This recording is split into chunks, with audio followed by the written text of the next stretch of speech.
staff wish to share our land acknowledgement. And our hope is that by taking this step, we honor the forgotten histories of the original people of this land and acknowledge the culture of their descendants who are still living here today. And so we respectfully acknowledge that the Eugene Beyond Toxics office is on Kalapuya Alihi, the homelands of the Kalapuya people. This land is still occupied by descendants of the First Nations of the Willamette Valley. And we are honored to share the land and have a part in safekeeping the resources for future generations. And while we are guests in their home, we set our intention to care for the land, its waters, its airs, and protect the gifts of these lands. And we are committed to respecting the rights, traditions, and knowledge of the Kalapuya people.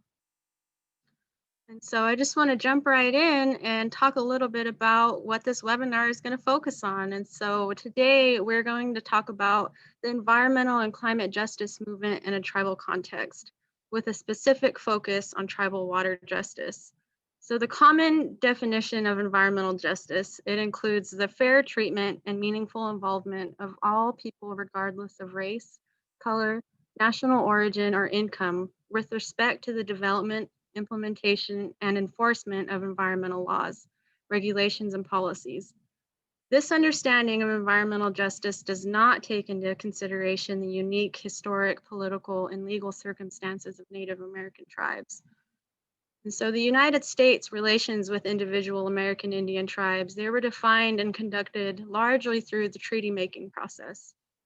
And so these contracts among nations recognized and established the unique sets of rights, benefits, and conditions that treaty-making tribes secured in exchange of millions of acres of their homelands to the United States.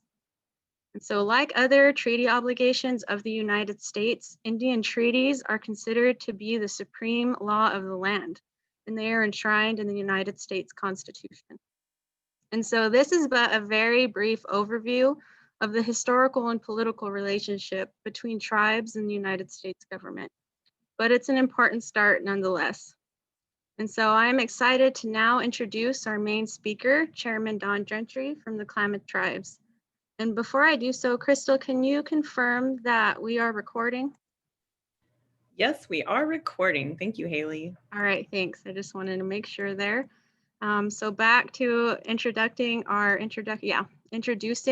main speaker, Chairman Gentry. Don and his wife, Mary, live in Chiloquin, Oregon. They have 3 children, 7 grandchildren, and 11 great-grandchildren. Having been taught by his father to be a Klamath tribal hunter and fisherman, he is very knowledgeable of the forests, lakes, marshes, rivers, creeks, and fish and wildlife resources throughout the South Central Oregon area, where Klamath tribal members continue to exercise their treaty rights and traditional and cultural practices within the former Klamath Indian Reservation area. Prior to becoming vice chairman of the Klamath Tribes in 2010 and chairman in 2013, Don worked for the Klamath Tribes Natural Resource Department for 25 years, where he served as the Klamath Tribal Natural Resource Specialist. Don continues to coordinate with the Klamath tribal membership, tribal council, established tribal committees, natural resource management staff, and the Klamath Tribes legal team in order to fulfill his obligation as chairman to provide for the protection and enhancement of the Klamath Tribes treaty rights and resources. In addition to his work in natural resources from 1975 through 1980, Don and his wife Mary owned and operated Truth Music, a retail musical instrument store in Klamath Falls, Oregon. He was also a volunteer at the Klamath Alcohol and Drug Abuse Center in 1973 and 1974, and was a nurse's aide at the Klamath Council on Alcoholism Detox Center in the late 1974. And so I am so excited to have Don here to answer a few questions and just provide us a context of the historic treaty signed between the Klamath Tribes and the federal government. And so Don, just to get us started, I'm wondering if you could tell us a little bit about the history of that treaty that was signed between the tribe and the federal government. Okay, well, Mosep Ketcha, thank you very much. Wakli Sad, greetings everyone, honored to be here today. Yeah, thank you for the introduction. Yeah, I appreciate the land acknowledgement and the statements that you made about the responsibilities to the tribe. And, I think that's so important, that land acknowledgement, and we know it extends to a moral and a standing and a spiritual standing on our homelands to all the tribes. So honored to be a part of this. The Klamath Tribes, we're three peoples. Our treaty refers to us as the Klamath and Moadoc, I think is actually how it says it in the treaty, and the Yehuskan Band, the Snake River Indians. And so we're three peoples, the Yehuskan Paiute people, who most commonly call themselves Numu, and Moadokni, the people of the South, and Yusukni, the Klamath people, the people of the lakes, marshes. So we're three people. Our traditional homeland is really extended pretty extensively, but we're in the upper part of the Klamath River Basin in south central Oregon, east of the Cascades and north of the California border. But our traditional homelands, we ceded nearly 20 million acres of our homeland, that extended into northern California, near Mount Shasta and clear up near Bend. And it was even recognized it went over towards Burns in that area, Abert Rim, a large area that our people used. And we know our people traversed outside the area. There's the Klamath Trail. We traded up in Celilo Falls and traded up and down the Klamath River, with our neighboring sister tribes, our relatives down there. But we were here when non-native contact came. There was some positive relationship with the traders, the trappers that came. But it wasn't too long after that military folks showed up and exhibited force upon us. Fremont, one of the first military men to visit the area, shot a cannon over our people, over our village and up on Klamath Marsh. And people were moving into the area. There was interest in developing rail through here, over a period of time. But we had a lot of issues with our Modoc people. People wanted their lands and were traveling back and forth and through the Applegate Trail. And so there was, incidents that occurred. There was also a concerted effort of folks that wanted our lands to, create this imaginary Indian problem, which they established the fort and Fort Klamath and did a number of things to protect the white citizens from the marauding Indians and the savages and so forth. But a lot of our people had good relationships initially, even at the times of the dispute. Captain Jack, our Modoc leader, had pretty good relationships with neighboring ranchers and farmers after people started moving in. But there are incidents that occurred, raids on Modoc, successful raids on the Modoc villages around Tule Lake. And we had other issues. There was a Modoc man that killed one of Fremont's men, and Kit Carson and Fremont retaliated against the Indians so they can clear out of Modoc country up here and actually raided a village just a few miles from here, a Klamath village, and to teach those Indians a lesson. And we had other things, different actions against us and retaliation by our members. There were tribal or natives that actually stole from visiting people that were traveling through. But so there was disputes on both sides. And it came to a point where our leaders, we have, I think it was 26 or 27 treaty signers of the Paiute, Modoc, and Klamath people that came together at Council Grove, not far from here in the Wood River Valley. And our headquartered in Chillican, Oregon, in Klamath Falls around Klamath and Agency Lake. So we're in the upper part of the Klamath watershed here. Negotiated that treaty and attempted to reserve lands. The lands were primarily Klamath traditional lands. No Modoc or Paiute lands were reserved in the treaty. Those are the lands that folks wanted immediately, that they could graze. And when we negotiated our treaty, we were left with some beautiful rivers and valleys and systems there, but a lot of timber that became some of the most valuable timber in the region, ponderosa pine, which was attributed to a lot of our success before termination. But we signed a treaty in 1864 and had some problems with that. The Modoc folks were disillusioned. Captain Jack went home for a period of time and lived there for a number of years until there was a raid on his village and culminated in the Modoc War. People were advised to move the Klamath or the Modoc back to the reservation peaceably, but by force if you must. But they didn't do anything to try to peacefully bring them back. They just raided the village and started shooting people up, and it was pretty terrible. Then retaliation and so forth. But anyway, we reserved 1.9 million acres of our land that were to be ours forever, so we can continue to be the people that we believe Creator intended us to be: to hunt, fish, trap, gather. As the recognized inhabitants of those land, we could not be a burden to the federal government. We had enough resources that we could fish and hunt. And of course, there was that strange relationship where the federal government was, we weren't even U.S. citizens. They were this really paternalistic relationship where they were look out for our interests forever, which they didn't do a very good job. So we reserved those lands over a period of time with federal policies, the termination policies that came in the late 40s and culminated in the Klamath Tribes and Menominee, first tribes in the nations to be terminated. Also, two of the most well-off and self-sustaining tribes, though the federal government committed to look out for our health and our benefits and so forth. We were covering all those expenses through the management of our timber. And so prior to restoration or termination in 1954, August 1954, that act of Congress that terminated that federal relationship and essentially wadded up the treaty and threw it away. And federal government basically didn't take any responsibility to look for our interests at that point. And there was a payment that was made for the taking of our lands. Our members did have an opportunity to vote for how their share of assets were would be managed.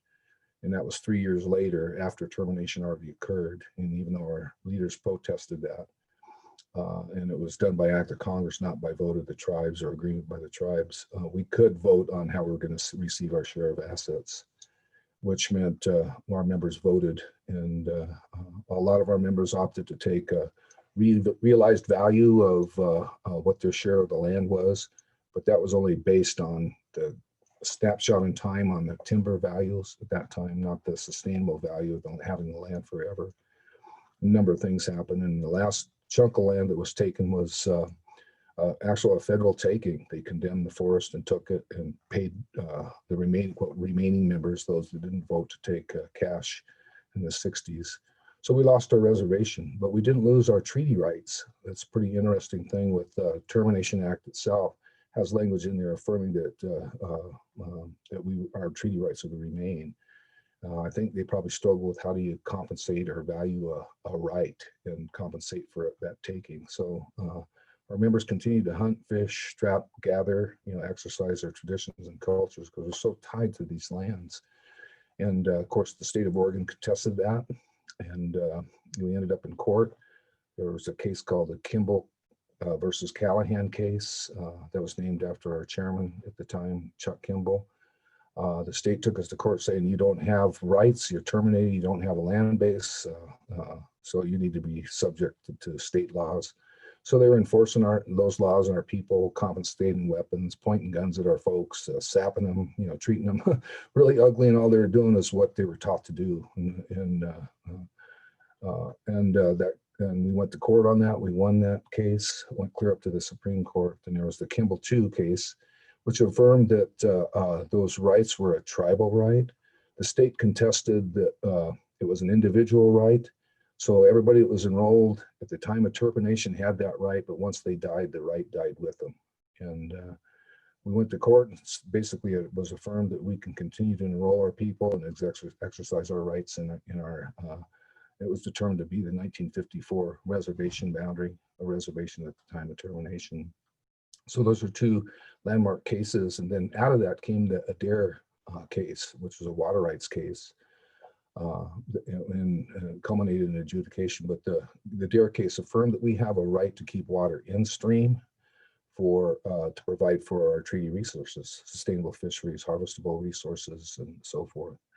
So that kind of lays the foundation for where we're at, why we have ongoing struggles with land management, court cases. We have endangered fish in our Klamath Lake, the twam, the kaptu, the Lost River short-nosed sucker. When they put the first dam in on the Klamath River, it blocked salmon and steelhead from coming up to our area here where people use those resources. So a lot of these things in the development and the diking and draining of the marshes, the uncontrolled agricultural development, uncontrolled irrigation development that benefited mostly the non-tribal folks and citizens of the area have had a negative impact on us. And so we're continuing our fight to protect and preserve the fish, restore the watershed, but it's been an uphill battle. So that brings us to the water rights, and why we have that in-stream water right, obviously in conflict with consumptive users, with the irrigated agricultural community. One additional thing in the state adjudication, the state is charged with determining water rights, who has the priority date, and the points of diversion and amounts. We in the adjudication, and there's a landmark part of the adjudication in 2013, where the state, through their process, through their administrative judge, ruled that the claims that we put in, they affirmed our claims, the amounts, the points of diversion, and the levels throughout the season to provide for all those resources, pretty much affirmed our standing. And then our claims, they're not court decreed water rights yet, but their claims are now enforceable by the state. So we're always calling to keep water in stream to protect our fish and resources, and it really limits agriculture, in particular with these drier years, attributable to climate change. So I know I blew out a lot there real quick, but I felt it was important to at least give that foundation. Yeah, thank you so much, Don. I think it's so important that we understand that political context and those circumstances that tribes find themselves in today, because it is very complex and there's no one right answer or story, because each tribe is unique with their history and their relationship with the federal government and the states that they find themselves in. And so you already started to touch a little bit on senior water rights. And so I'm wondering if you could just dive a little bit more into that, and also just talk a little bit about that recent court case that you mentioned. So the affirmation of those senior water rights over the Upper Klamath Lake. Okay. Yeah, Western water law, they refer to it as Western water law, I guess, how water rights are established and maintained and enforced west of the Mississippi. That's where we are. There's some principles that are adopted. It's first in time, first in right. So we're recognized as the first people of the land. So the courts numerous times have affirmed that we have what's called a time immemorial water right, senior to everybody else. So we're first in priority to water. And so that's how water's regulated. That was affirmed not only in cases where that was challenged by irrigators, saying that we don't even have rights because we're terminated, we don't have a land base, a significant land base. So we have that time immemorial water right, and now we have those enforceable claims on the areas that affect resources within our 1954 boundaries, where we have the court affirmed treaty rights. So that was the state adjudicator. So we're in that process. We're in enforceable water rights. That was just the administrative phase of the adjudication. We are now in the court phase. A strange thing. And the reason it's kind of an awkward thing, where a state has the jurisdiction or responsibility to establish a federal treaty right holding tribes water rights, that was by act of Congress, the McCarran Amendment, deferred that down to the states to determine that. States are typically hostile forums to tribes, because the voters pretty much control what goes on. And, as you know, we have limited voting power, in our area. So we're through that administrative phase. We think the administrative law judge did a good job in that, but they did deny our off-reservation claims, We have claims for down below Klamath Lake to provide for enough water for salmon and steelhead to come up once we get the dams out. Hopefully that's going to continue to move forward to provide for those salmon and steelhead.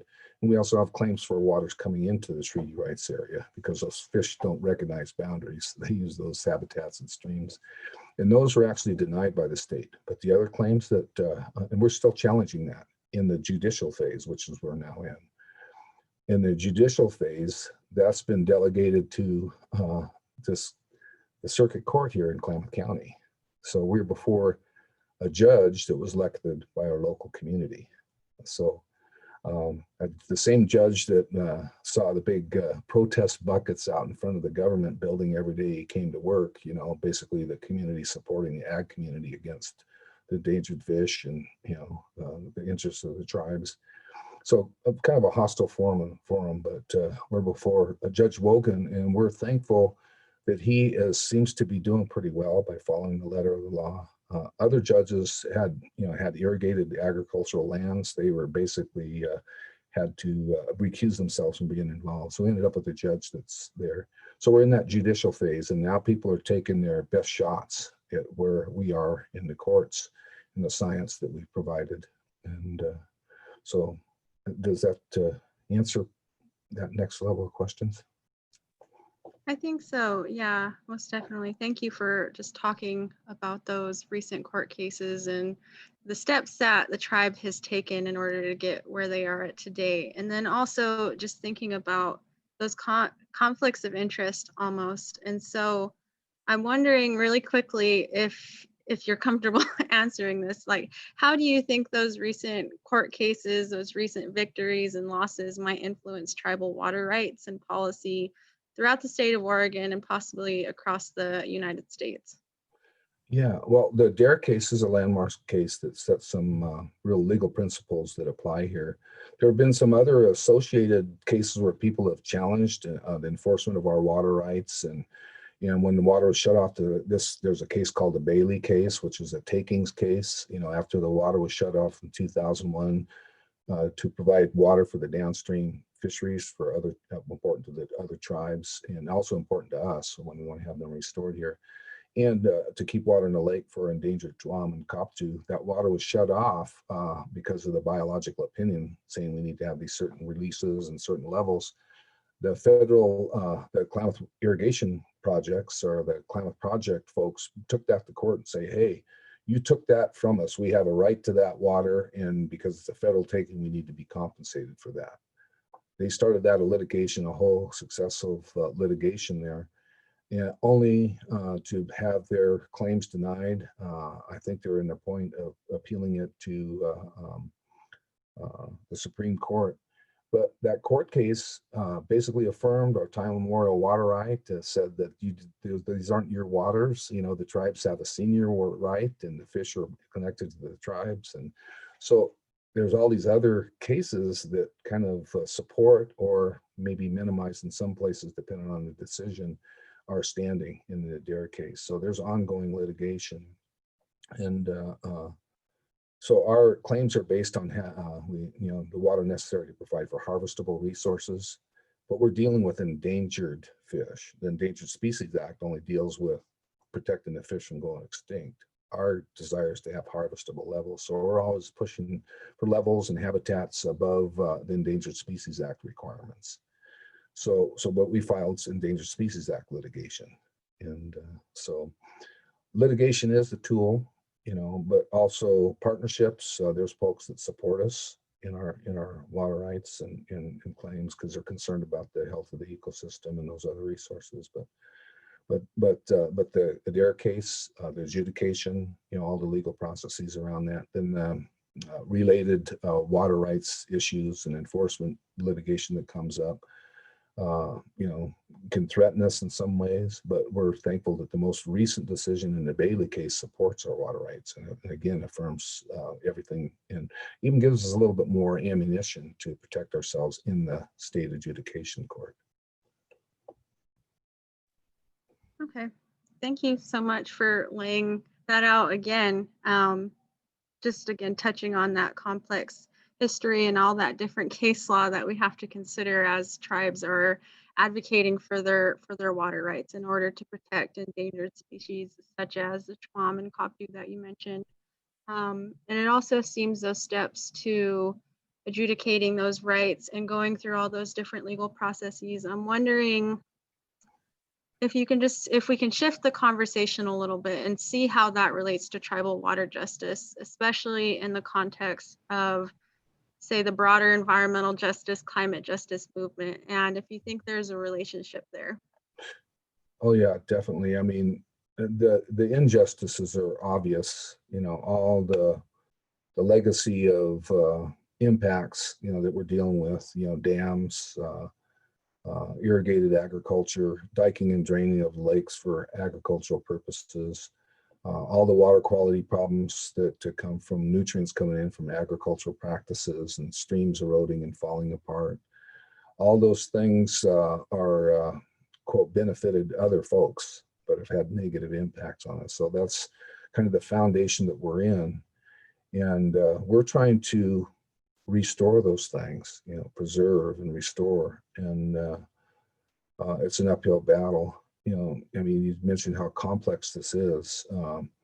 We have the treaty, and we believe that every federal agency has a trust responsibility to look out for our interests. Once we're restored, that was again affirmed, but we believe it was still there because of our treaty rights and the need for that to be protected. But then we have different federal entities, Forest Service lands, BLM lands, the Klamath, the project, Bureau of Reclamation overseas. And then we have state managed lands, then we have private lands. And the problem that we're dealing with is comprehensive, from historic forest management to change the structure and function of the forest that affects the hydrology and accumulation of snow and all that, and then potential erosion into the streams, and then the agriculture practices. So it gets really complex. So we're dealing with this legacy, and we're trying to use the courts, and we can't seem to get everybody to come together and address this issue holistically. The state has certain responsibilities for regulating in the Clean Water Act. That was another responsibility delegated from Congress to the state to establish clean water regulations and enforce those.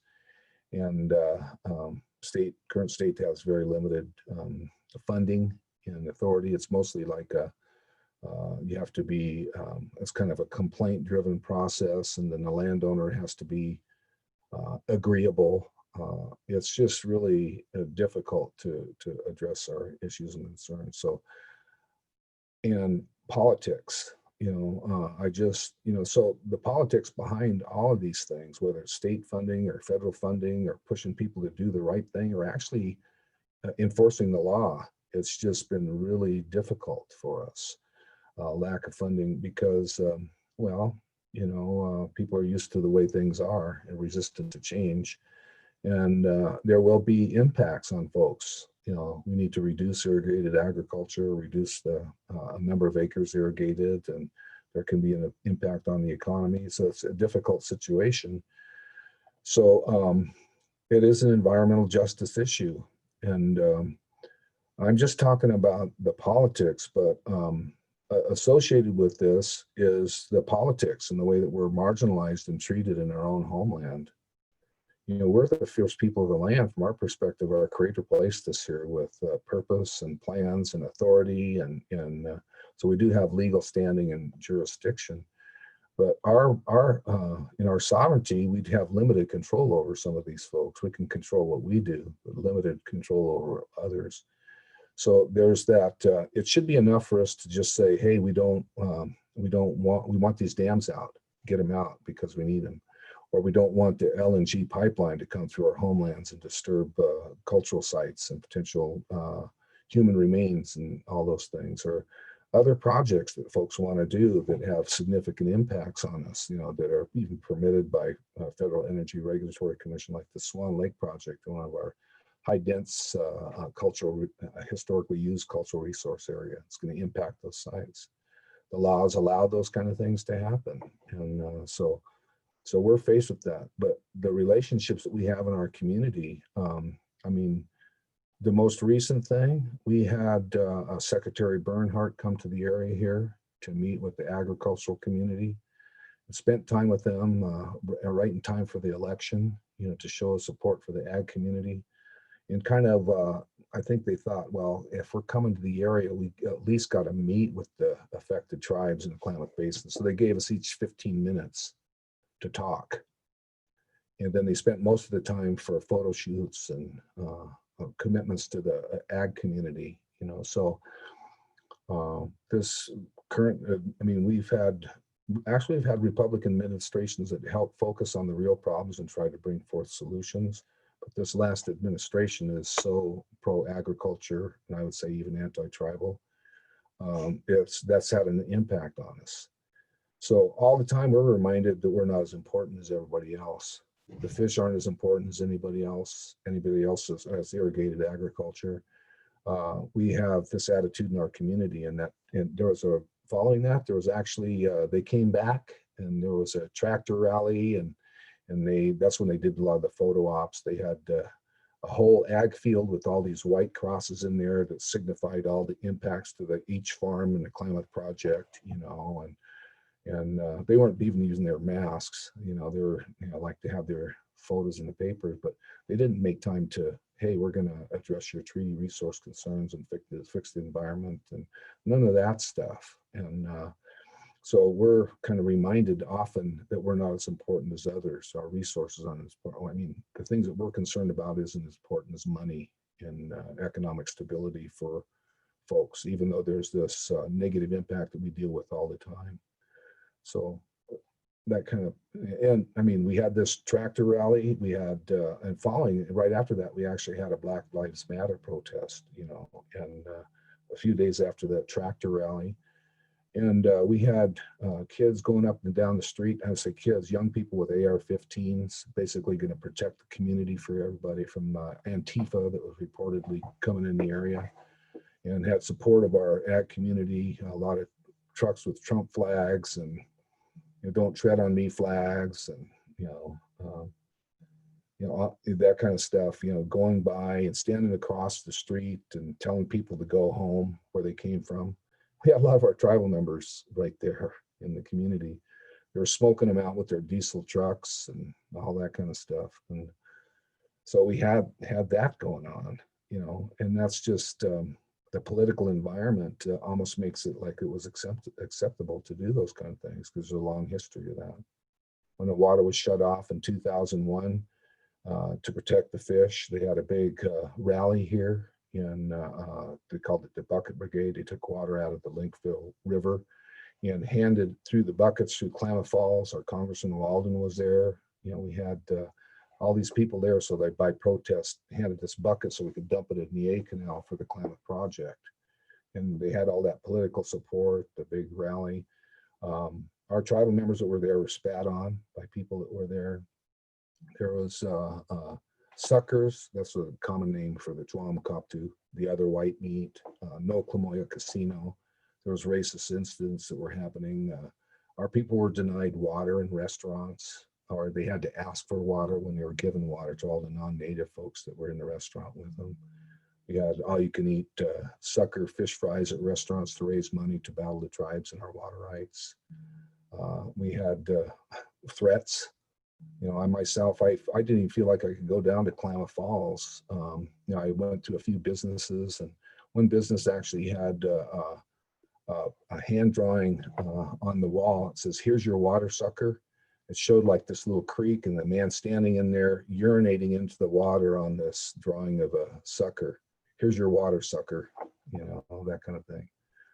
And I wanted to mention, and here in Chiloquan, drunked up young teenagers from Bonanza, one of the lower farming communities, went duck hunting, got drunked up, came to Chiloquan, and were looking for sucker loving Indians, and shot up schoolyard signs, shot up outhouses. They separated the non-Indian kids from the Indian kids on the bus at the bus stop. I don't know, but nobody was harmed physically or nobody was killed. So it didn't rise to a level of a hate crime. But these are biased, racially motivated incidents, and we're still suffering those. We had one just lately when we did our Modoc run from, I mean, I hate to say it again, another Trump supporter with flags right in front of their place, you know, challenging young people. We're doing this relay run, you know, the Modoc run we have every year from Fort Klamath down into the lava beds area. We do it differently. And they were running through this community there and staging runners and running in relay. And this young runner was confronted by this person. What are you doing? Eventually a gun came out. I think he thought that we were or the tribal member was Hispanic. And he said, if you don't go, we're going to call the policia, you know, and waving the gun around and shooting up in the air, you know, that kind of stuff. So those kind of things are going on. It affects us deeply, and you know, it's a part of the underlying, I guess, residue of what I sometimes refer to as a colonial spirit. You know, and I'm not trying to characterize all of the ag community folks, because honestly, after the 2001 shutoff, I know there are a number of folks in the ag community and some of the churches that basically kind of came against those racist acts and those things and supported us. I had a pastor that he was the one that actually, he gave me his U.S. farmer's jacket. You know, if you're familiar with that whole protest, U.S. Marshals came down to control the head gates, and they have these black jackets with yellow writing that said U.S. Marshals, you know, on the back.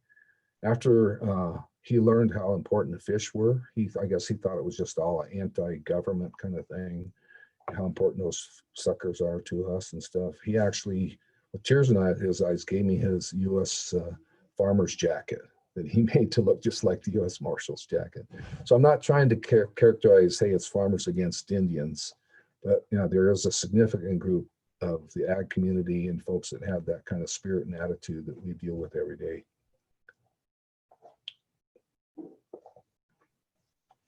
Wow, is my first response. And I have to say I'm a little biased just because I did grow up in Chiloquin myself. And it is really scary to hear those stories, and also having to experience some of that, that bad relations. I know personally, again, traveling to Klamath Falls from Chiloquin, it was always a little nerve-wracking. You know, I wasn't able to go into Walmart with kind of being nervous, just sticking close to my mom. If I was with my grandpa Ed, as Don is probably familiar with, just trying to remember who I was and where I came from. And so anybody it's would just feel safe finding with pride. your grandpa there. Anybody would feel safe with your grandpa there, you know? Yeah, most definitely. I wanted to go back to something that you said in the beginning there, and just talking about that disconnect, and also just thinking about why tribes and tribal members are considered less than human. Mm-hmm. And I'm wondering, I mean, it's taking it again back to treaties and the treaty making process and the government to government relationship that was established through that process, and also thinking about the call for government to government consultation. And I'm just wondering if you think the lack of consultation or the less meaningful government to government relationships, if you think that's contributed to how we relate with our non-native communities, our non-native neighbors, and then just thinking about those decisions and the visit from, I think you mentioned, is it Secretary Bernhardt coming down to meet with the agricultural community rather than, you know, spending a lot of time with the tribal community there as well. And so as a state representative, I would imagine that would be a necessity. And so I was just wondering if you could if there's any connect there, if you could speak a little bit about the consultation process and just how it might relate to our relationships on the ground. Yeah. Well, I mean, we've made some progress since when I first came to work for the Natural Resource Department and the tribes. Some of it is because of our legal standing, frankly. You know, people pay attention to us. And because I think there are more people becoming more and more informed about treaties and the tribe standing and treaty rights over time. You know, I mean, when I first went back to Washington and visited some of our representatives, they didn't even know anything about even the United States history, dealings with tribes and treaties and so forth, let alone the issues that we're dealing with specifically with us in the basin. So, and that's attributed to the process. So a consultation, I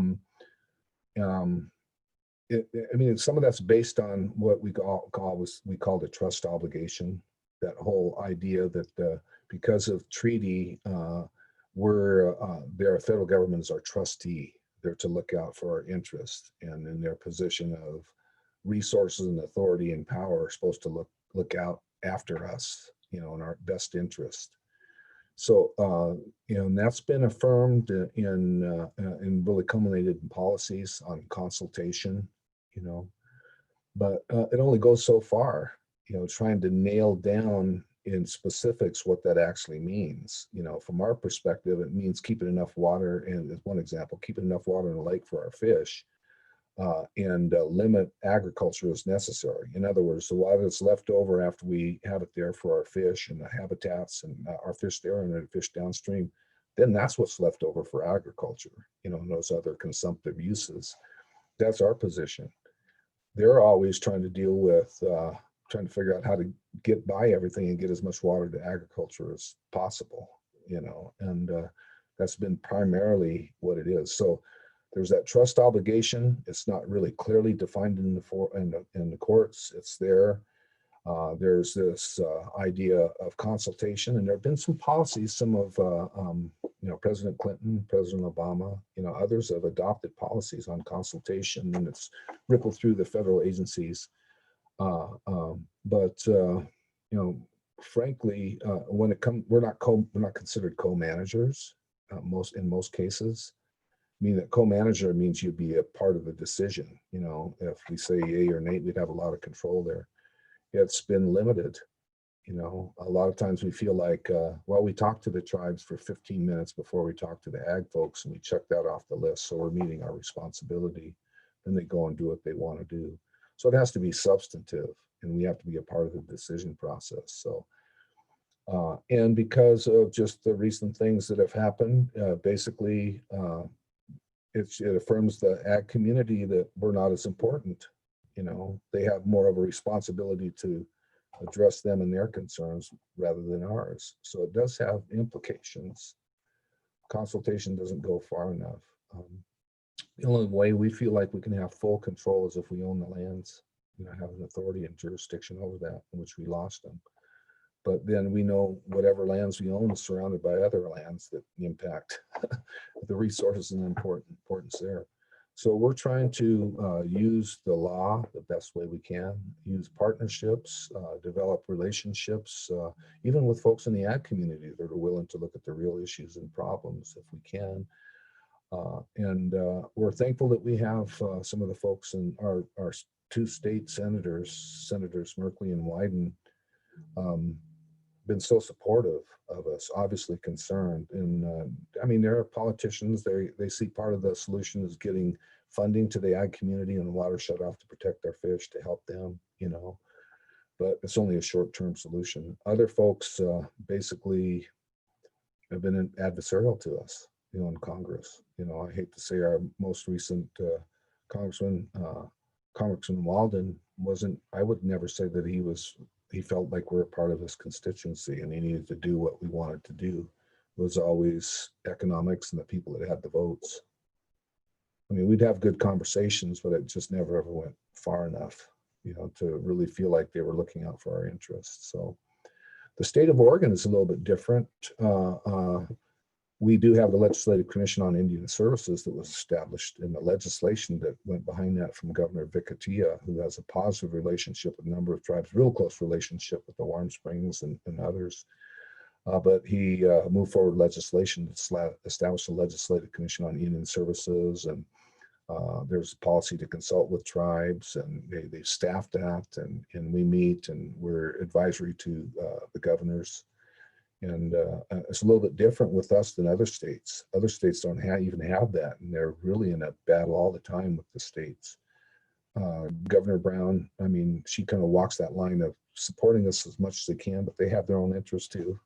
For example, like gaming, they're competition with tribal gaming, state gaming is, so she has to kind of walk that line. but we have a pretty positive relationship with the state of Oregon at this time, and it ripples down to our work with the agencies and protecting our treaty rights too. So partnerships, the law, I think just being people of integrity, sticking up for the right thing, having the data and the science, and we're not necessarily litigation happy, but if we have to file litigation to get what we need, we're going to do it. We're not afraid of that. We've been successful in litigation, but we look at that as a tool. We have a whole list of tools that hopefully will get us to where we need to go. And all right. Yeah. Well, thank you so much for speaking on that.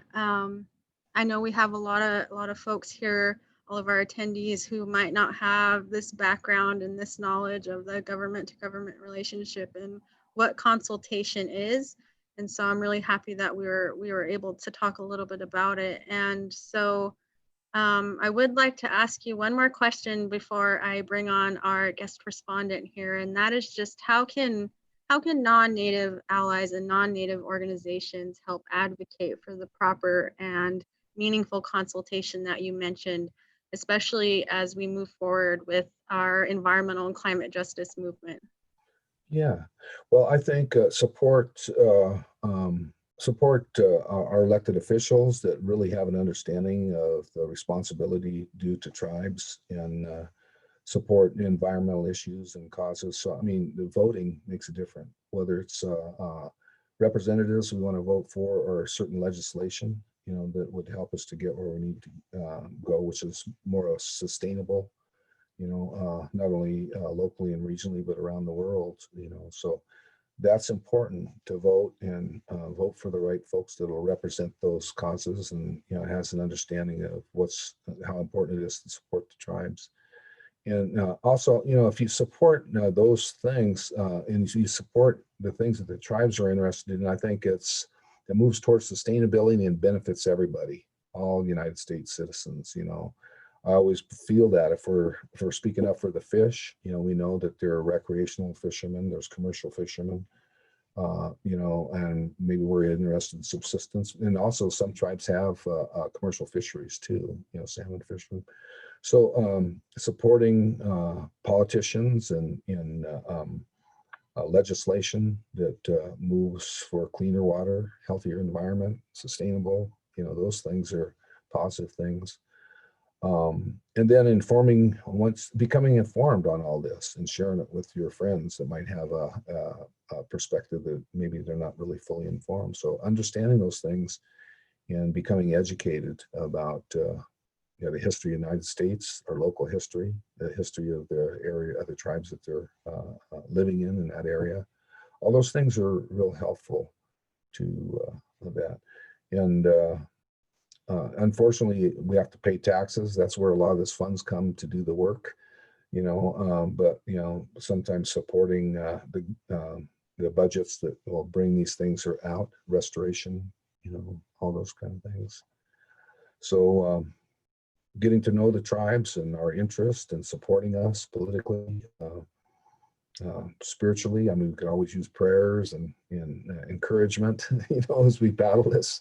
We have friends in a lot of non-government organizations, environmental groups and other folks, and they've allied with us on different causes and different times. We have a whole coalition of folks interested in removing the Klamath River dams. And so, join a cause like that, support a group that supports action that we think is beneficial for the tribes.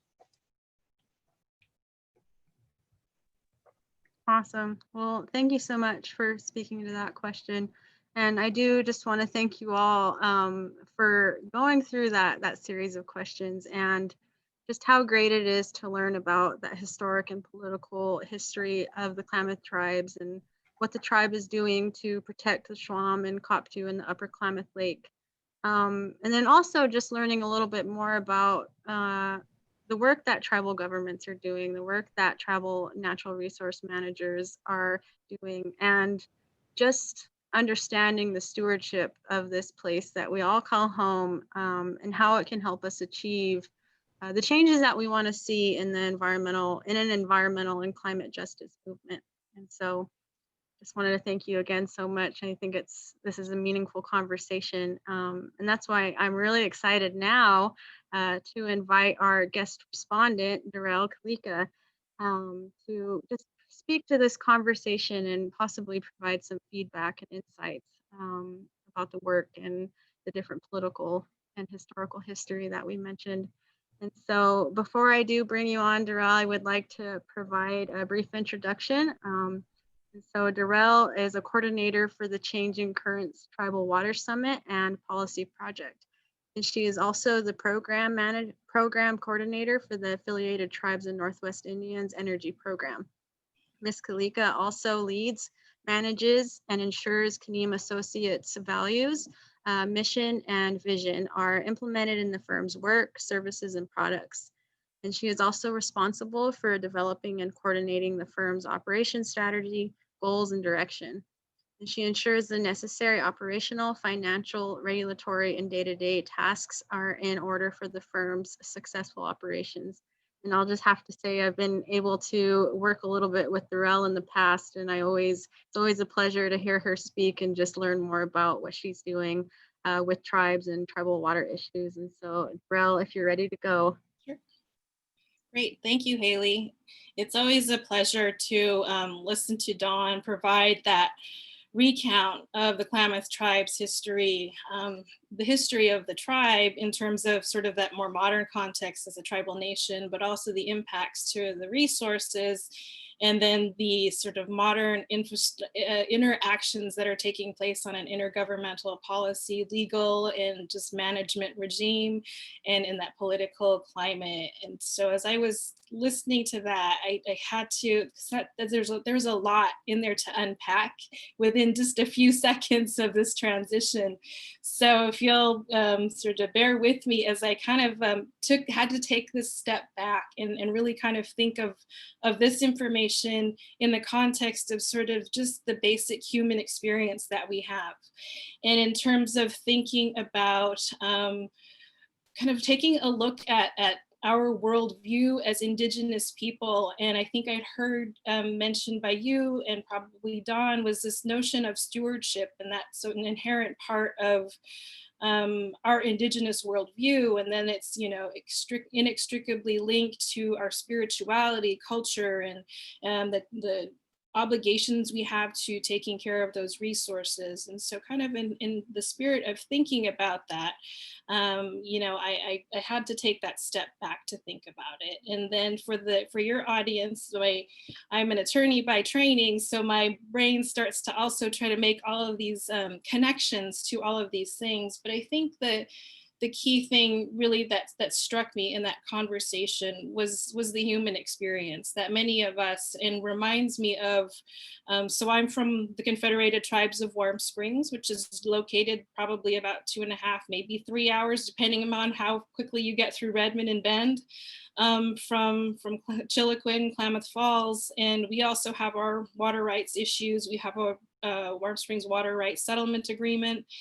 And our tribe was very active, if not one of the co-founders of the Deschutes River Conservancy. And a lot of that came about because of a lot of the controversies within the Deschutes River Basin. And at that point in time, it was just at a stalemate with regard to the multiple competing interests around water.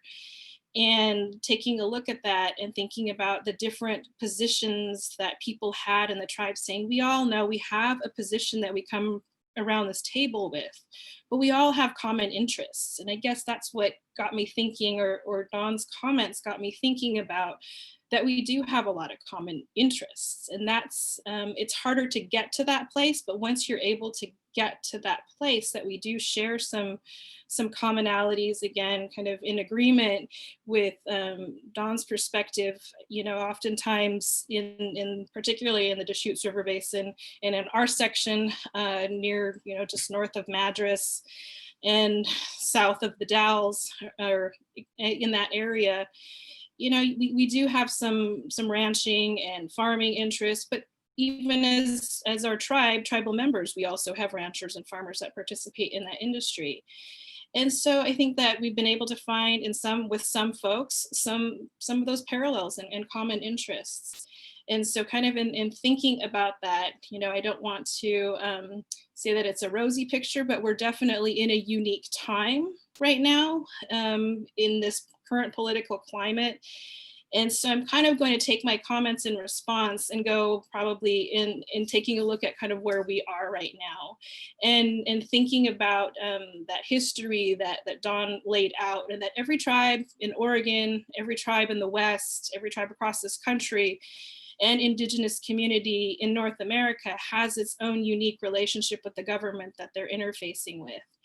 And you mentioned, and there was talk about consultation, and I think one of the things I'd find most troubling in terms of talking about the acknowledgement and where tribal nations fit into that is oftentimes when I see different literature written about Western water law, when I see policy papers written about Western water law, it often mentions governments in terms of laying out federal government and the relationship and intersection with state government and local. And I think in terms of thinking about social justice and equity, where is tribal governments? Why are tribal governments not mentioned in that sort of layout of discussion about intergovernmental conversations about important natural resources? And I think that's just indicative of sort of the absence of where tribes sit in a lot of people, especially policymakers' mindset in terms of thinking about tribes. Tribes are specifically mentioned right there along with the federal government, state government, and Indian tribes in the United States Constitution. It does not say local governments in the Constitution. So I think that that's a key thing in terms of thinking about things. Another thing that Don mentioned was education and information. And I think that that's really critical, both for partners, but especially for our own people. As I was listening to you, Don, I was thinking about some other tribal leaders that are similarly positioned like you, with a vast knowledge of that history of the tribe's relationship to its water legal and policy work over time, and the concern of who are we going to pass this information and legacy on to. And so that's been kind of a part of our work with the changing currents. That's been a part of the work that we've been doing in response to suggestions from different tribal leaders, is that our young people in the next generation are going to be inheriting these resources. And a part of that stewardship principle is to leave these resources better than the way we found them. And so thinking about that, that's one of the things we've been really working on, is how do we help? There were a lot of really important messages that Don spoke of. I'm kind of looking back at my notes, talking about legal frameworks and policy and the intersection of different and competing interests. And just even, again, going back to the complex nature of what consultation means, consultation meaning in terms of intergovernmental affairs between tribes and the federal government, intergovernmental affairs between tribes and state government. And so understanding the complexity of what that means is not an easy task. It's a heavy lift. It's a whole specialization for any practitioner of law, especially if you'd have to work in the tribal setting, have to both understand just the basic general practice of law, but you'd also have to understand Western water law, which in and of itself is complicated, and overlay that with the understanding of federal Indian law.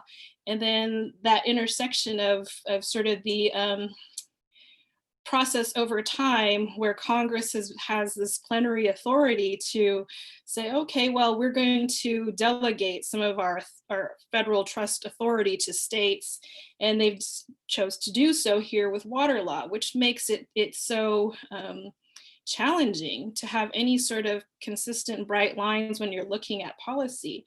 So again, kind of going back to education and information and thinking about that causes, you know, having a need for one to have folks that are understanding and have that knowledge base, whether that's, you know, folks that work in public policy arenas, or whether that's legal practitioners, or just folks that work in that space of policy analysis, and being able to understand that.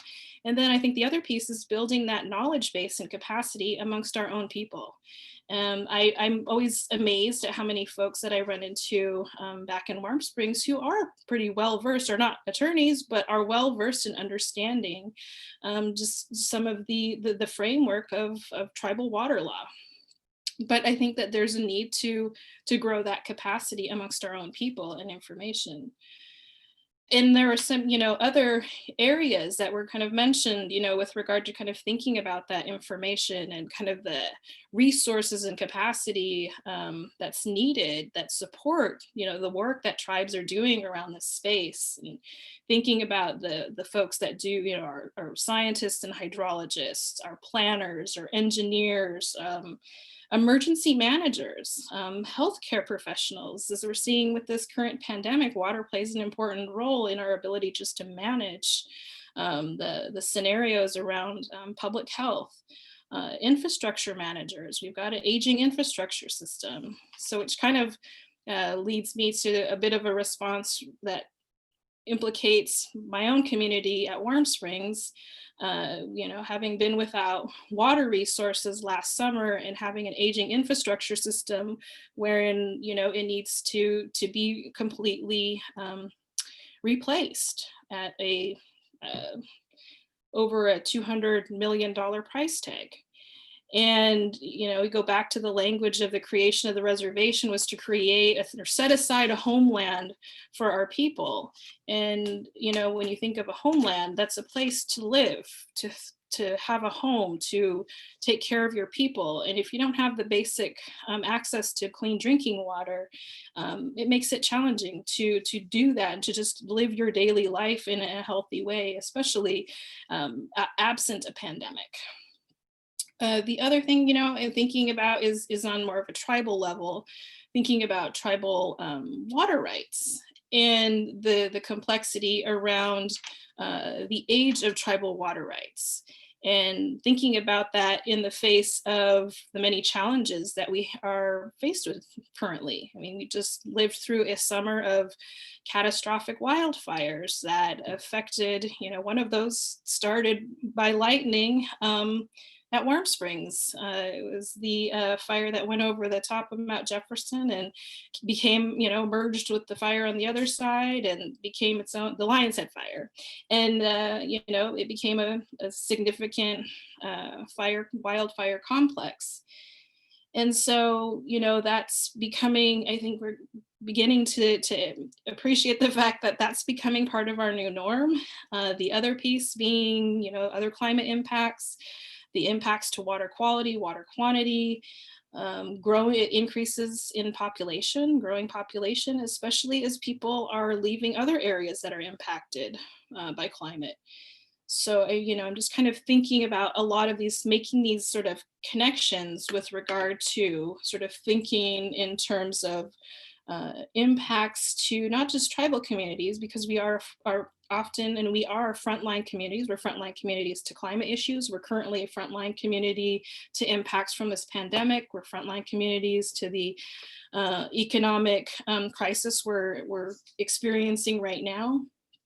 So, you know, again, those are just kind of things that I was sort of extracting and unpacking from the comments that have been made, and just sort of looking at how it is that we take that into consideration. And one of the areas I think that's really challenging that Don also mentioned was around politics and funding. And you know, I think about that in terms of the approaching transition in administration, which he also mentioned. And what is that transition going to look like? And how much can we realistically put on the plate of this incoming administration with regard to some of our issues? And so, and not just with the administration, but the incoming Senate and House. So just there's a lot of considerations, I think, that are occurring. but where there's, and I'm kind of sharing it from the lens of both sort of challenges and observations, but also kind of wanting to posit that in the way of looking at opportunities. And again, I mentioned young people as an opportunity and a resource for tribal folks or tribal nations and tribal communities, indigenous communities. But the other thing is in consideration, I've been working with the University of Washington, just again, sort of more as an observer and participant to the work that they're doing around water security. And how do we ensure that where there's aging infrastructure or crippling infrastructure, or we have some sort of emergency event where our municipal water is not in place, what kind of innovations are available and out there for water security? And so we're looking at different capture systems and technology and so forth, or at least they are working on. I'm just watching the process to start cataloging that, to be able to share that information. I think one of the things that has been really helpful for me is to be able to hear from tribal leaders like Chairman Gentry, and to also connect with other tribal leaders around the Pacific Northwest to kind of get a sense of what water resource issues they're kind of confronting.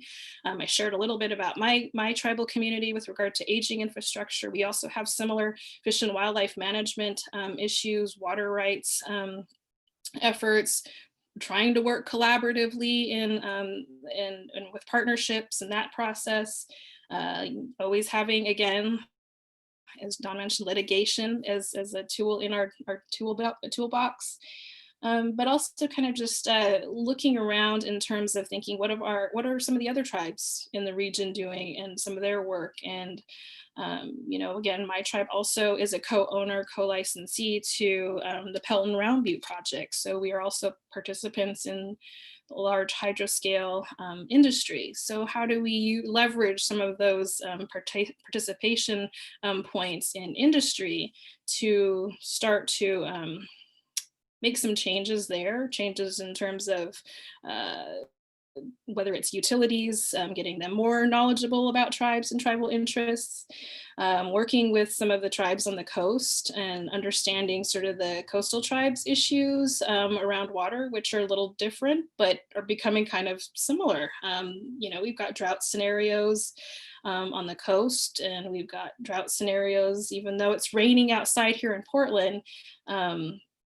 It doesn't change the fact that sort of we are experiencing some challenges around water. So and so kind of those are some observations around kind of my response to thinking about a lot of the conversation around this. And I appreciate that you've had this webinar to open the dialogue, or at least provide the information to the folks that are in the audience here around some of the considerations with that.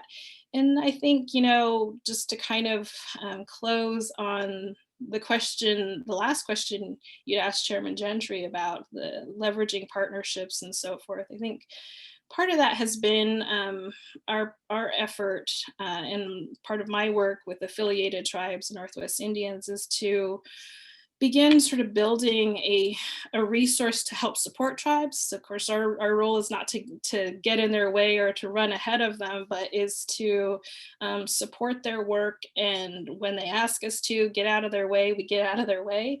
But in terms of where it's appropriate, we try to work so that we can identify areas for tribes to work together. But even in that space of identifying where tribes can work together, we're also looking for where and when it's appropriate to bring in those external partnerships. Sometimes those external partnerships can include other federal agencies, federal programs, state agencies, state programs. In my work with affiliated tribes and Northwest Indians, AT&I represents a 7-state region. So we're not only working with Oregon, but we also kind of get that benefit of looking comparatively at what the other states in our region are doing. And that's also includes Washington, Idaho, Western Montana, Northern California, Southeast Alaska, and I see sometimes Northern Nevada. And so, being able to leverage some of that and some of those sort of tribe and state relationships to get that understanding. But it also helps us be able to at least connect, be a source of connecting and building networks for tribes, or supporting what networks they build themselves amongst each other and with other partners. And so, you know, I think that's part of the work that we've done. Some of these partnerships include, you know, the contact that we've had with all of you at Beyond Toxics through our Tribal Youth Summit that we had at the University of Oregon. And so again, having all your support and coming in and providing a workshop to tribal youth, again, is a part of that, is those tangible parts of how we start to support each other, build some of this information infrastructure and so forth. And as I recall, and you can just give me a thumbs up, Haley, that you'd wanted me to pose a question? Or Yeah, I think that would be great. I think it would help kick off the time I wanted to give our participants and attendees to ask a few questions. Okay. I think it would be awesome to have you pose that first one, so thank you. Okay. All right. Well, I'm going to pose this first question. As I was listening to Don talking, I did want to ask him sort of what his sort of how he sees things shaping out with regard to, as we start to move into a transition period with this new administration. What are kind of some of the emerging issues and potential opportunities that we may have going forward? And I say we collectively, we can be, from your perspective, but potentially could also implicate we as tribes from Oregon, the Northwest, or just from the West in general. So I wanted to kind of pose that question to you. Yeah, we're definitely interested in forming relationships and weighing in where we can on maybe you know, appointees to the administration at different places, you know, where we can, folks that we have understanding that support tribes. So we want to do that. We've provided some letters already, you know, making some recommendations for some appointees to this administration. That'd be a help. I'm frankly, I'm more optimistic that we can do something different than what we've been doing for the past 4 years. You know, I really believe that there's more of a real commitment and interest in working with tribes and trying to address that trust responsibility. I think there's folks in play. And even folks in some of the agencies that we've had difficulty with recently through Interior and some of the agencies that they oversee, looks like there's consideration of appointees that are, you know, really seem like a positive thing and some great opportunities. So we see a need to coordinate and communicate with all those folks as much as we can. So I'm optimistic that we can move forward. And I know we haven't participated in AT&I as much. We've been so busy with this pandemic and all of our internal things. We've been so focused here, except our communication with some of our representatives and ongoing communication on funding and grant opportunities and other matters. What we're hoping things will slow down till we can get more involved nationally, with what's going on. So I feel positive there's a real opportunity, and I think more of an open door for us than what we've seen in the last 4 years.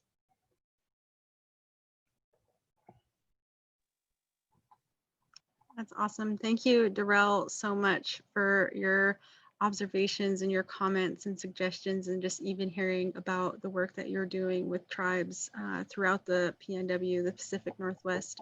And so I think that really kicks off this Q&A. I did want to provide some time because we're getting some awesome comments here in the Q&A. And so Don and possibly Darrell, this first question I'm seeing is, how would you suggest to handle how people feel emotionally that their tribe may be attacking them personally or taking their water, which truthfully is not or may not be? I did see that question. It's when you say our tribe, are you like putting that in, how would I address somebody that is concerned about us taking their water? Or are we talking about another tribe impacting another tribe? just clarification, because we actually have that situation. We've maintained good relationships with the downriver tribes. We need water in the lake for our fish, but we need water to release down below. So we've been in communication with those folks. So just a little bit of clarification on the question. Yeah, the way that I'm reading this question is just to get your suggestions on how to handle those relationships or how to handle certain responses, say from non-native or non-tribal neighbors and organizations or other tribal members or other tribes in the area. And so I think if you could answer either one, I think it'd be great to hear like just your response to that. Yeah, well, traditionally, I've said this before, but our people, have this saying, that if your neighbor comes to visit with you and all you have is a flea to share, you share that flea. That's kind of something that guides us in our relationships, whether it's with other tribes or friends or family. But and we've been welcoming people probably to our detriment. That's how we are kind of overrun here in the basin.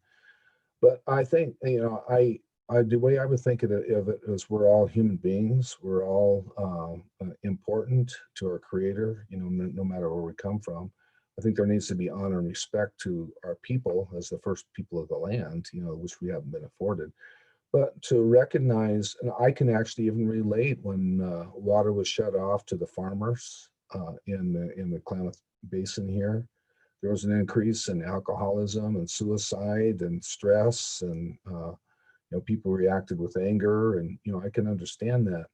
That was like a snapshot in time when we think about what's happened to us continuously over the years. I could relate to that. I can relate to having some stability and security and how you take care of yourself, and all of a sudden that's gone. That's exactly what happened to our people. So I can relate to that on a personal level with folks. It doesn't completely do away with the injustices that have been done with us. So I'm always constantly battling that, because I can get so angry at individuals and actions when it has a negative impact on us. I can understand where it comes from on their side. I think there is a right and a wrong, and there is a need to address things, but I can at least relate to that individuals, and see that we're all important, and that's more of a traditional perspective that we've had, historically and culturally. We're caring people, we're caring peoples, and so I guess that's probably the best way that I can answer, acknowledge that, that we do have similar, Darrell, you talked about, we have a lot of commonality, common ground, Mm-hmm. and we have different standing, but different place. It seems like we have to kind of push, people to understand where we're coming from, because we've been marginalized. It seems like there's more resources and support on the other side for folks, so it's difficult to walk through. I would like to add to that. It reminded me of just an anecdotal story, which I will tell very quickly. Last fall, I was at a meeting. It was a multi-day meeting, and it was bringing together multiple interests in Central and Northeast Oregon. And I was the only tribal representative at the session. And there's, folks from the ag community, academic community, and ranching community. And we all went around and introduced ourselves, and folks started introducing themselves. And it was interesting that people started introducing themselves by how many generations they'd been in Oregon and been in the area. And I was towards the end, and the lady who was sitting next to me, she goes, my family's been here for 6 generations. And I thought, well, if this is kind of the tone we're going to introduce ourselves with, I introduced myself and I said, well, my family's been here for countless generations. And everybody just started, I was like, I don't know how they're going to respond. They all laughed and they were like, oh, she's got to speak, And so we got into that sort of conversation, and then, was sitting there with some of the folks from the ag community and talking about, their interest was around, well, I want to provide for my family. I want to ensure that future generations of my family can stay here and have resources. I said, that's exactly what we are looking to do as well. And so I just kind of share that in the same spirit as Don's comment, but just as a kind of an example of a recent, sort of a fairly recent scenario in which I've experienced that opportunity to have that sort of face-to-face dialogue where we can talk about, you know, as human beings, these are things that are close to us and important to us. So.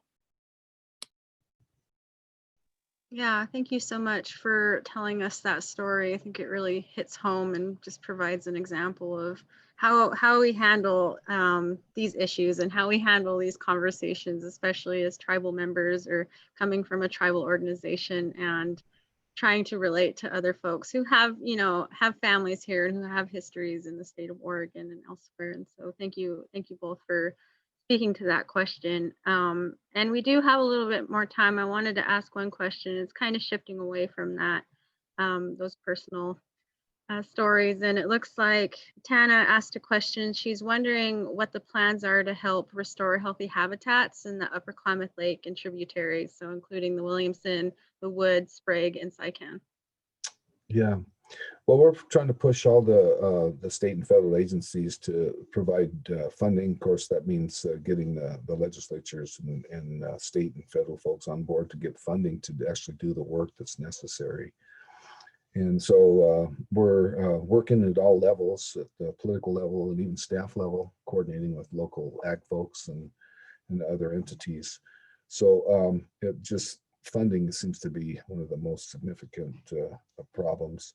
So we're continuing to try to do that at all levels to try to make progress. And we're thankful that we have Senator Merkley, and he's in a good position with in terms of how he in the process of federal budgeting.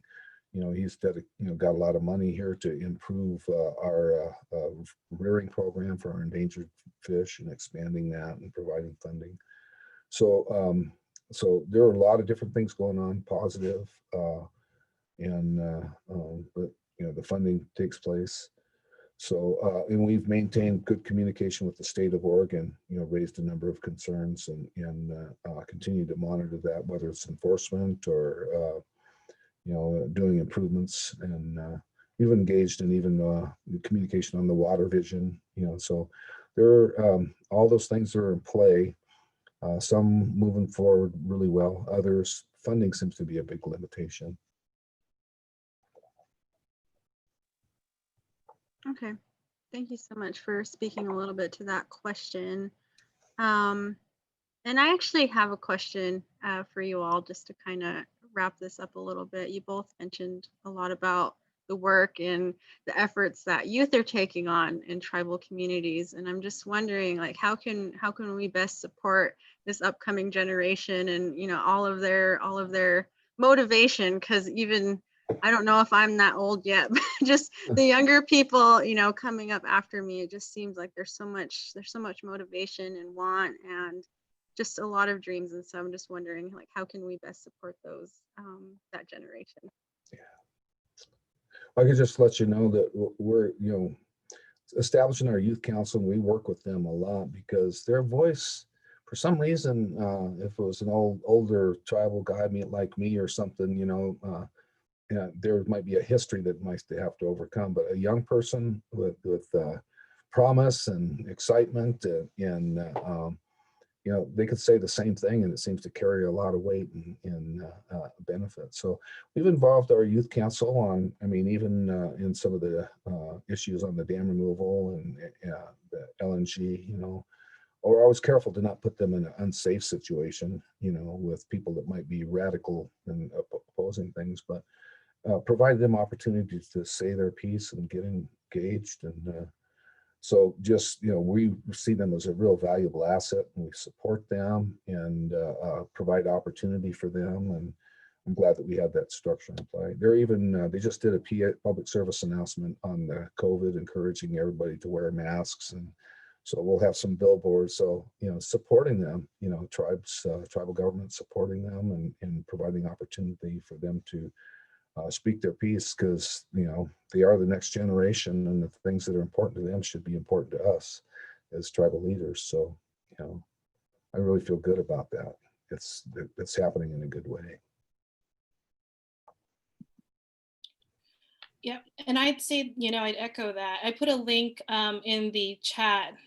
It didn't it didn't connect to the hyperlink. Maybe you all can fix that. But you know, one of the things I think that is really exciting that we've seen, we had our first youth summit in last year at the University of Oregon. We had 22 students from around the Pacific Northwest and several from the state of Oregon. And we had a mix. It's, of course, it's ages 15 to 19, and there some of it's a mix of high school students and college students and college or incoming college students. And the amount of just enthusiasm and information, I know some of the Beyond Toxic folks were there to provide a presentation to them. And so, you know, it's just exciting. They were very committed. They didn't, you know, kind of when you're working with youth, you're not sure what you're going to, they were very focused on the issue, cared a lot about it, were very passionate about it. And we just finished up, despite COVID, we had a virtual youth summit this last summer.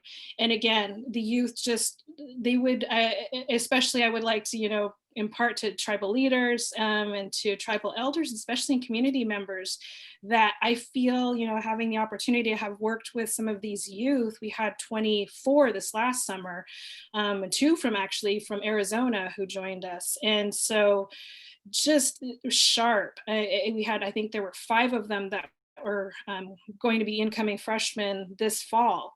And 2 of them actually at Ivy League colleges, and just the level and depth of questions and passion that was coming from them. And they, you know, wanting to be, one of them wants to be a planner for her tribe. And so I just, it was inspiring to see that level of commitment and information. So with regard to that, I think that providing, you know, opportunities for youth to intern, they're really hungry to understand how to be good stewards, to walk their talk, and to get that information and to find experience. So I just, like I said, I feel very hopeful. Anyway, I think we all need a little hope right now. So to say, yeah, the youth do provide an inspiring voice, and our part is just to really help empower them and make them very knowledgeable advocates and representatives for their tribal nations, but also when they speak on these issues, especially around water. That's awesome. Well, thank you so much, Darrell and Don. This has been really great. It's been a learning experience for myself. I felt myself getting goosebumps and kind of angry, kind of sad, but then happy. I mean, this is a very emotional topic because water is life, as the saying goes. And so I really appreciate this being able to unload a lot of this history, a lot of this context, and what tribes are doing today to make sure that there is access to clean and healthy water, not only for our non-human relations, but for us as humans. Especially for our youth. And so again, just thank you so much. And so it is 1:31, and I do want to respect everybody's time. And so Crystal, if you can please pull up those closing slides. So really quickly before we end here, I just want to thank all of our sponsors who made this possible and allowed us to invite these awesome speakers to come and join us today. And so next slide, please.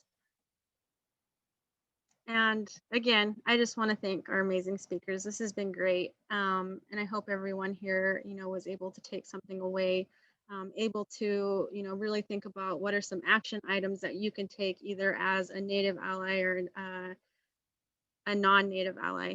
And so thank you, Chairman Gentry. Thank you, Darrell, for joining us today. And I would also just like to thank my Beyond Toxics team here. So Crystal and Lisa helping behind the scenes, and then just thanks to all the attendees for sticking on today. This has been a really great conversation. And Don and Darrell, I don't know if you want to offer any closing words. Yeah, I just thank you for being invited. I see we didn't get to all the questions, but some of them can be answered if you go to the Klamath Tribes website, klamathtribes.org, and even make contact and get put on our newsletter list, you know, and we do have that, I think, posted online, so that'll address some of the questions. And I just appreciate the opportunity. Thanks everybody for listening, and Yeah, thank you, Haley, for pulling this together. Darrell, really appreciate all you're doing, and glad you were a part of this too. So thank you. Great.